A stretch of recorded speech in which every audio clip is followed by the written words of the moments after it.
नहीं है ना कि कुलकर्णी का नाम बदलकर गोविंदवाड़ा हो गया। नाम जो भी हो, उससे मेरी सेहत में कोई फर्क पड़ने वाला नहीं। बैठ के लड़ रही है। वैसे कहाँ है गोविंदवाड़ा?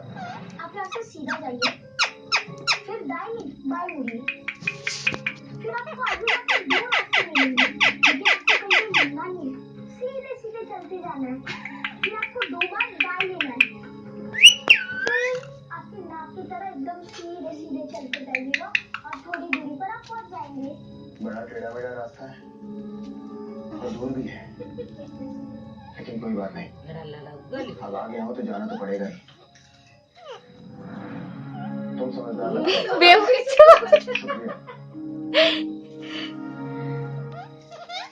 लेकिन आप मुझे ना समझ लगे मुझे।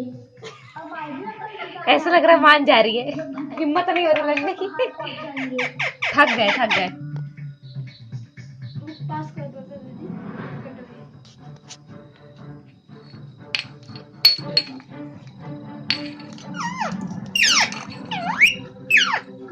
तो बेबो दोनों खा लो। उस आदमी को गलत रास्ता बताते हुए गोविंदा, और मैं तुम्हें पूरे खा लो बेबो। तुम्हें पता है माँ कितनी परेशान हो रही है। घर चलो। मुझे नहीं जाना। नहीं बेटू, क्या करूँगा जाकर? नहीं, माफ कर दो बेबो को, माफ करो।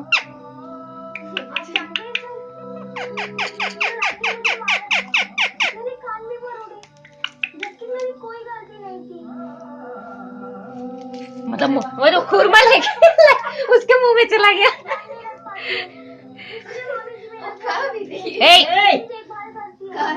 मार खाना तो उसके मुंह से क्या ट्रांसफर हुआ है ना।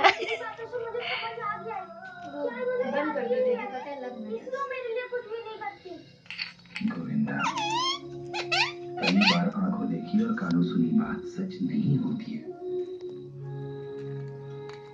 तुम्हारी आई तुमसे बहुत प्यार करती है। बस वो तुम्हें लिखा नहीं है, चाहते हुए भी हमें गुस्सा आ जाता है और हम ना चाहते हुए भी वो गुस्सा किसी न किसी पर निकाल देते हैं। अच्छा एक बात बताओ, जैसे कल तुम्हारी गलती नहीं थी, फिर भी तुम्हारे न चाहते हुए भी विघ्नेश को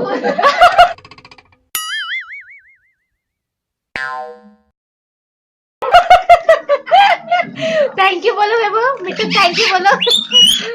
प्रीति नहीं थैंक यू क्या क्यों? बेबो को खिलाओ डायरेक्टली। इसी तरह तुम्हारी आई लेकिन अपने हालात वही रहो। और उसका लड़ाई निकल गया।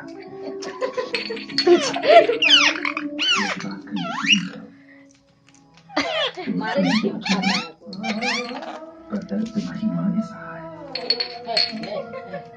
और तुम ये कैसे कह सकते हो कि कोई तुम्हें प्यार नहीं करता? क्या तुम्हारी माँ जी तुम्हें प्यार नहीं करती? क्या तुम्हारे केशव दादा तुम्हें प्यार नहीं करते?